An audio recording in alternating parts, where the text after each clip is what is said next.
एक एक बात बहुत ध्यान से सुनने वाली है और बहुत सारे मैसेजेस हैं इस सत्संग में। बहुत ध्यान से सुनिएगा, बहुत इंटरेस्टिंग सत्संग है। सत्संग के बाद मैं आपसे एक स्टोरी शेयर करूंगा। आइए पहले आंटी का सत्संग सुनते हैं। रतिका आंटी ने सत्संग शेयर किया है। जय गुरु जी। जय गुरु जी। शुक्राना गुरु जी। जय गुरु जी। संगत जी, आज संगत जी मैं अपना सत्संग शेयर करने जा रही हूँ। पहली बार, फर्स्ट टाइम है ये मेरा सत्संग शेयर करना। तो जो भी कोई गलती हो तो गुरु महाराज और संगत जी सब मुझे माफ़ करना। गुरु जी से मेरा कनेक्शन कौन से सन में हुआ ये मुझे याद नहीं है, लेकिन गुरु जी के मैं बड़े मंदिर अक्टूबर में गई थी। अक्टूबर में जब हम इनके बड़े मंदिर गए तो वहाँ पर मेरे हस्बैंड ने गुरुजी से विश करा कि हमारा घर रेनोवेट हो जाए। हम काफ़ी सालों से सोच रहे थे घर रेनोवेट करने की, लेकिन हम नहीं करवा पा रहे थे। अक्टूबर स्टार्टिंग में हम बड़े मंदिर गए और अक्टूबर के एंड में हमारा घर रेनोवेट होना शुरू हो गया था। जय गुरु जी। तब से हम गुरु जी का कनेक्शन हमसे हो गया। गुरु जी ने हम पे कृपा बरसाई, अपने चरणों में हमें लिया है। गुरु जी से बहुत अपनापन सा फील होता है। ऐसे लगता है कि बस इनसे बोलो तो मुश्किल ख़त्म, इनसे माँ बाप की तरह इनसे बात करो। कई बातें ऐसी होती हैं जो हम अपने माँ बाप को भी नहीं बता पाते और हम गुरु जी से वो बातें शेयर कर लेते हैं। संगत जी, दूसरा सत्संग मेरा है, मेरी बेटी को पेट में बहुत दर्द रहता था। उसके हमने काफ़ी टेस्ट करवाए, सब कुछ करवाया। फिर एक बार क्या हुआ, इतना दर्द था कि मुझे उसको एडमिट करना पड़ गया। उसके काफ़ी टेस्ट हुए, सिग्मोस्कोपी, एमआरआई, सब कुछ बहुत कुछ हुआ उसका, लेकिन कुछ फ़र्क नहीं पड़ा। तो डॉक्टर ने बोला क्लोनोस्कोपी करवाने को। क्लोनोस्कोपी हमें, जो हमारे वहाँ पे फैमिली डॉक्टर थे, उन्होंने कहा कि क्लोनोस्कोपी अवॉइड करो क्योंकि उसमें वो बहुत पेनफुल होता है। तो संगत जी, हमने सोचा कि ठीक है नहीं करवाते, हम उस डिस्चार्ज करवा के हम घर ले आए, लेकिन उसका दर्द नहीं ठीक हो रहा था। फिर हमें क्लोनोस्कोपी के लिए ही जाना पड़ा। जब हम क्लोनोस्कोपी के लिए गए तो वहाँ पे जब इसको अंदर लेके गया, क्लोनोस्कोपी के लिए लेके जाया गया, तो बाहर एक अंकल खड़े थे। उन्होंने मेरे से पूछा कि ये बच्चे की क्लोनोस्कोपी होनी है। मैंने कहा जी। तो उन्होंने कहा इट्स वेरी पेनफुल, बच्चा कैसे हैंडल करेगा। संगत जी, मैं बहुत डर गई थी। मैंने कहा कि डॉक्टर ने भी मना किया था और अब ये भी ऐसे कह रहे हैं।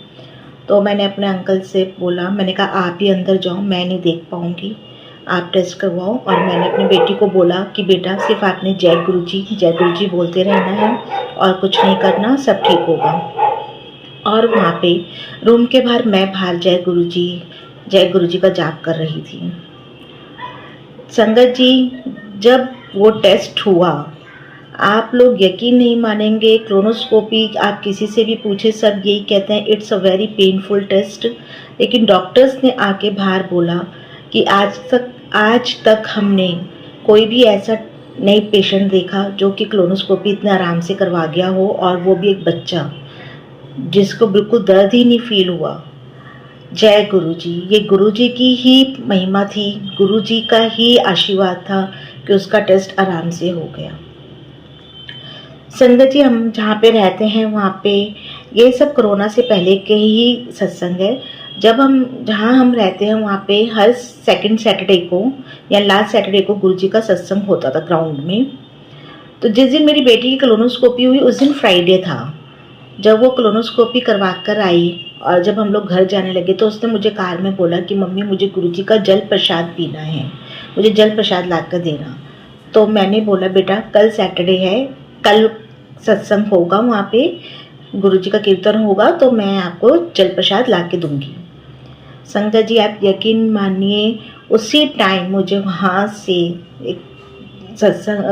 एक संगत का फ़ोन आया जो उधर सत्संग होता था कि आज गुरु जी का सत्संग हो रहा है, आप आना। जय गुरु जी। इतनी कृपा है उनकी हमारे ऊपर, इतनी कृपा है कि वो बस मन की बात ऐसे मान लेते हैं, ऐसे सुनते हैं कि हम बता नहीं सकते। ये तो हर एक संगत को पता है कि वो किस तरह अपने संगत को आशीर्वाद देते हैं। फिर मैं गई, मैं उसके लिए जल प्रसाद लेकर आई, उसको दिया। बहुत छोटे मोटे कई सत्संग ऐसे होंगे जो हमें कई बार पता भी नहीं चलते, लेकिन हमारे साथ हो जाते हैं। फिर कोरोना आया। कोरोना जब आया तो जब फर्स्ट वेव आई थी, तब मेरे छोटे भाई को कोरोना हुआ था, काफ़ी ज़्यादा कोरोना हुआ था कि उसको एडमिट करवाना पड़ा था। तब मुझे एक आंटी जी ने बोला कि आप 5 दिन का गुरु जी का सत्संग करो घर में बैठ के, तो आपके भाई बिल्कुल ठीक होंगे।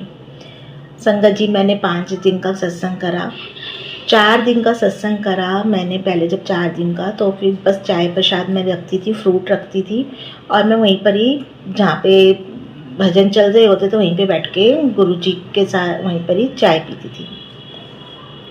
5वां दिन जब हुआ तब मैंने कड़ा प्रसाद का भोग लगाया, और मेरे करे प्रसाद में ओम दर्शन हुए।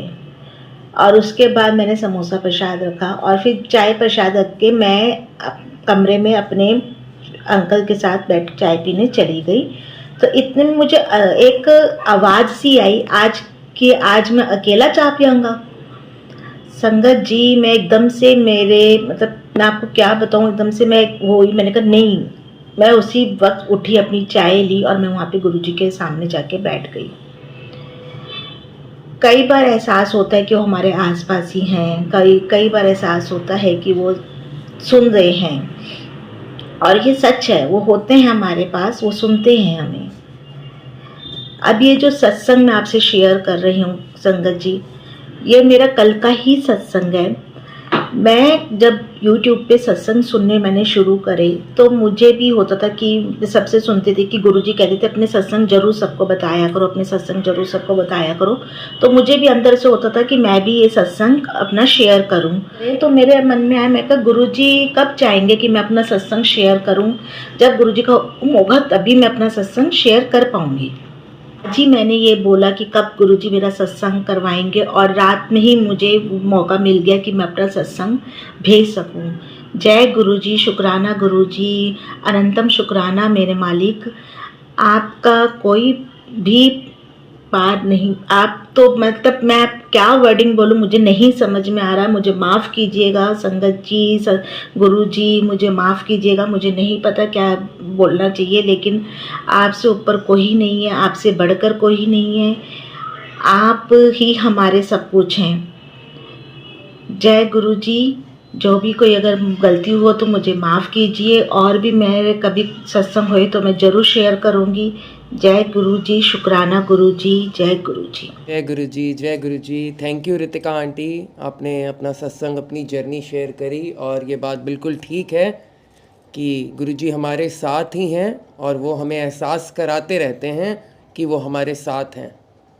उसके लिए हमें थोड़ा सा विश्वास, कई बार क्या होता है शुरू में विश्वास बनने में थोड़ा सा टाइम लगता है। जब 1-2 चीज़ें हो जाती हैं हमारे साथ, वो गुरुजी करेंगे, हम चाहकर भी नहीं कर सकते।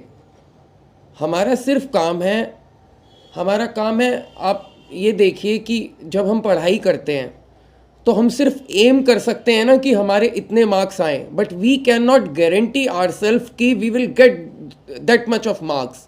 ये पॉसिबल नहीं है। चाहे आप डॉक्टर की तैयारी करें, IAS की करें, या 12th बोर्ड एग्ज़ाम दें, हम ऐसे बोल सकते हैं कि मुझे लगता है मेरे 90% आ जाएंगे, but you never know. You are aiming for 90 and you got 98, और आपके 90 की आपको उम्मीद है और आ गए आपके 75। तो हमें नहीं पता है कि वो कब होगा, कैसे होगा, लेकिन होगा ज़रूर। हमारा फोकस सिर्फ पढ़ाई पर रहना चाहिए, मतलब कि हमारा फोकस गुरु जी के वचनों पर, जो गुरु जी ने संगत को बताया है कि आप ध्यान करो, वचनों पर चलो, किसी की बुराई मत करो, निंदा चुगली मत करो, अच्छे कर्म करो, लोगों की मदद करो, बस इन चीज़ों पर हमें चलना है। बाकी गुरु जी जब जोड़ेंगे तब जोड़ेंगे, हम अच्छे काम करते जाएं, कम से कम अच्छी चीज़ें तो जुड़ेंगी ना खाते में। धीरे धीरे बुराई का खाता ख़त्म होते जाएगा, अच्छाई का खाता बढ़ता जाएगा। वो भी कम बात थोड़ी है, बहुत बड़ी बात है। अच्छी संगत मिलना ही बहुत बड़ी बात है, कम बात नहीं है। आइए अब मैं आपसे स्टोरी शेयर करता हूँ आज की।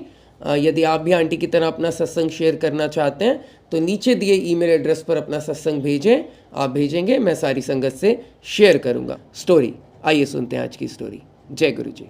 ये कहानी एक ऐसे व्यक्ति की है जिसके पास सेब के बगीचे थे, पर उसकी आदत हमेशा रोने की थी। वह हमेशा दुखी रहता। कभी ज़्यादा बारिश होती, कभी सूखा पड़ जाता, कभी बाढ़ आ जाती और कभी उसकी फसल में कीड़े लग जाते, तो कभी उसकी फसल सड़ जाया करती। जब भी उसकी फसल खराब होती तो वो भगवान को कोसता रहता, और अगर किसी साल सेब की फसल अच्छी होती तो बाजार में दाम गिर जाते और उसका मुनाफा कम हो जाता। लेकिन एक साल सब कुछ ठीक हुआ। ना ज़्यादा धूप आई, ना ज़्यादा बारिश हुई, ना ही बाढ़ आई और ना ही फसल में कीड़े लगे, और बाजार में भी उसको फसल के दाम अच्छे मिल गए। हर किसी ने खूब पैसा कमाया, लेकिन इस बार भी वह व्यक्ति पहले की तरह दुखी और परेशान था। उसे दुखी देखकर उसके पड़ोसी ने उससे कहा, अरे भाई, अब तो खुश हो जाओ, जिंदगी में ऐसे सेब कभी देखे भी थे? सभी सेब खाने वाले तारीफ कर रहे हैं, तुम्हें 2 गुना मुनाफा हुआ है, अब किस बात पर दुखी हो? अब तो ऊपर वाले को नहीं कोसोगे, अब तो उसका धन्यवाद दोगे। वो व्यक्ति बोला, ये लोग नासमझ हैं जो खुश हो रहे हैं। उन बेवकूफ़ों ने शायद इस बात पर गौर नहीं किया कि इस साल कोई भी सेब सड़े नहीं हैं, इसलिए जानवरों को अच्छे खासे सेब खिलाने पड़ रहे हैं। उस व्यक्ति ने क्या कहा, फिर से सुनिए। उस व्यक्ति ने कहा, इन बेवकूफ़ों ने शायद इस बात पर गौर नहीं किया कि इस साल कोई भी सेब सड़े नहीं हैं, इसलिए जानवरों को अच्छे अच्छे सेब खिलाने पड़ रहे हैं। हर साल जानवरों को खराब फल खिलाकर काम चला लेते थे, और इस साल इतने सुंदर और अच्छे सेब, इतने महंगे सेब इन जानवरों को खिलाने पड़ रहे हैं जिनकी कीमतें बहुत ज़्यादा थी। दोस्तों, ये कहानी हमें बहुत कुछ सिखाती है। ये कहानी हमें सिखाती है कि जिस व्यक्ति को रोने की आदत होती है, वो रोने की कोई ना कोई वजह, कोई ना कोई बहाना ढूंढ लेता है।